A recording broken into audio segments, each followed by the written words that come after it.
हर विपत्ति संपत्ति से बढ़कर सुख देने वाली बन जाएगी यदि आप हरि स्मरण करेंगे।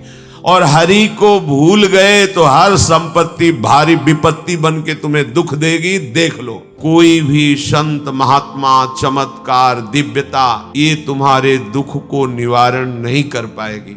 शब्द याद कर लो। हाँ, यदि संतों की बात मान लोगे तो दुख रहेगा नहीं, ये भी बात मान लो। ये कोई चमत्कार तुम्हारे दुखों को नहीं मिटा सकता। आप लोग समझते नहीं हैं, हमारे मन की कोई बात 1 मिनट की वर्तमान की बता दिया तो क्या होगा। हम 24 घंटे हम अपने मन की बात जानते हैं क्या हो। अगर तुम हमारे मन की 10-5 मिनट की बता दोगे तो क्या हमारा बन जाएगा।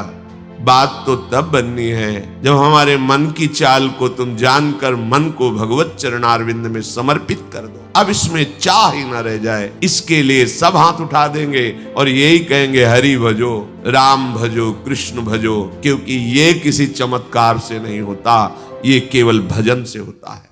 तो बड़ी बड़ी दिव्य लीलाओं में देखने को मिला कि भगवान से भी यदि हमारी एक कामना की पूर्ति हो जाएगी तो हमें विश्राम थोड़ी मिल जाएगा।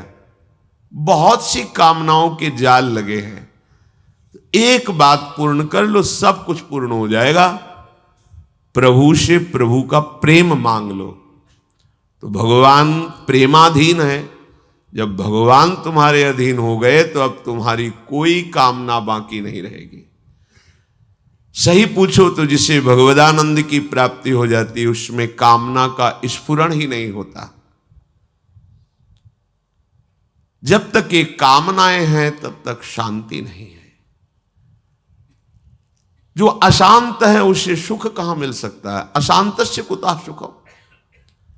भगवान का आश्रय लेकर भजन प्रार्थना मान लीजिए। कोई भी संत महात्मा चमत्कार दिव्यता ये तुम्हारे दुख को निवारण नहीं कर पाएगी। शब्द याद कर लो।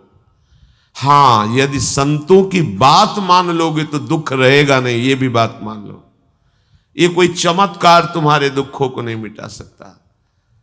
आप लोग समझते नहीं हैं, हमारे मन की कोई बात 1 मिनट की वर्तमान की बता दिया तो क्या होगा। हम 24 घंटे हम अपने मन की बात जानते हैं क्या हो। अगर तुम हमारे मन की 10-5 मिनट की बता दोगे तो क्या हमारा बन जाएगा।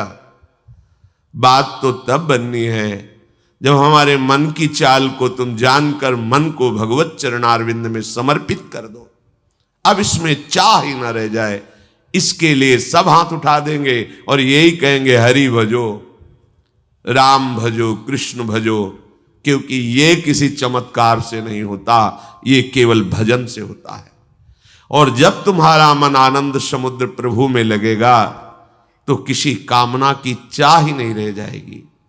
केवट करुणा में भगवान श्री राम के जब चरणों को प्रक्षालन कर रहा है, जे ही चरणों का स्पर्श हुआ, अति आनंद उमगी अनुरागा।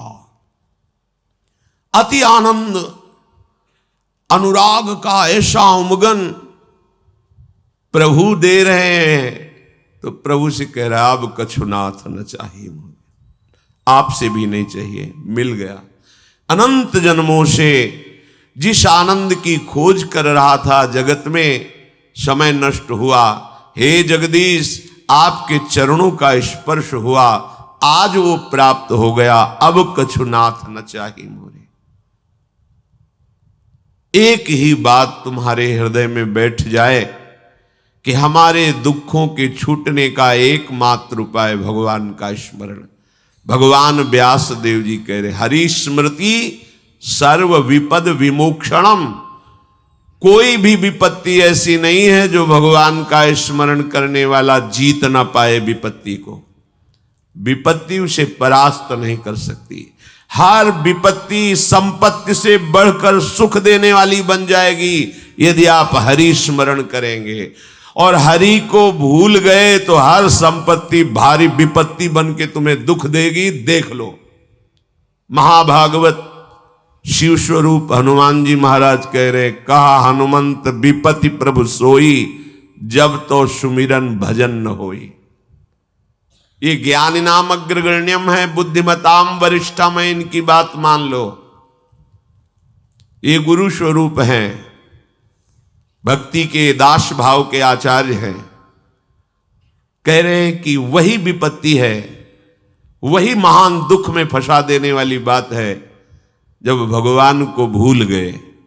जब भगवान की सेवा और सुमिरन नहीं होता तो कोई भी संपत्ति तुम्हें सुख प्रदान नहीं कर सकती।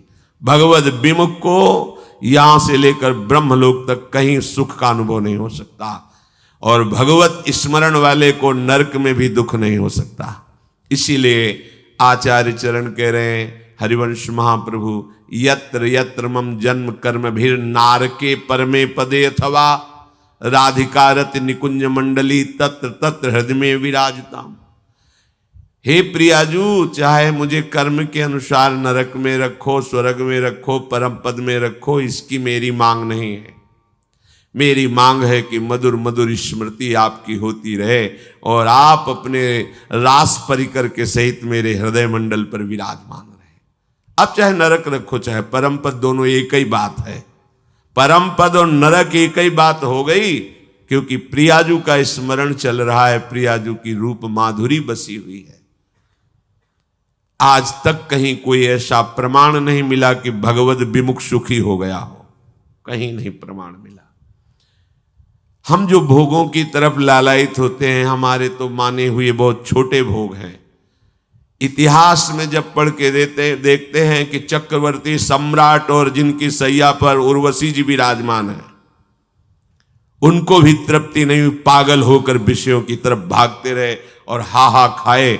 देखो पढ़ करके शास्त्रों को कि हाय मैं लुट गया, धिक्कार है मेरे जीवन को, मैं कहां फंस गया। वो बोल रहे हैं, वो उर्वशी जी जिनको देखकर ऋषि मुनियों के मन विचलित हो जाते हैं, उनके लिए पूर्वा जी कह रहे, हा हा मैं ठगा गया, मेरा जीवन व्यर्थ चला गया, मैं व्यर्थ में अपने को सम्राट मानता रहा, मैं तो विषयों का घृणित दास रहा।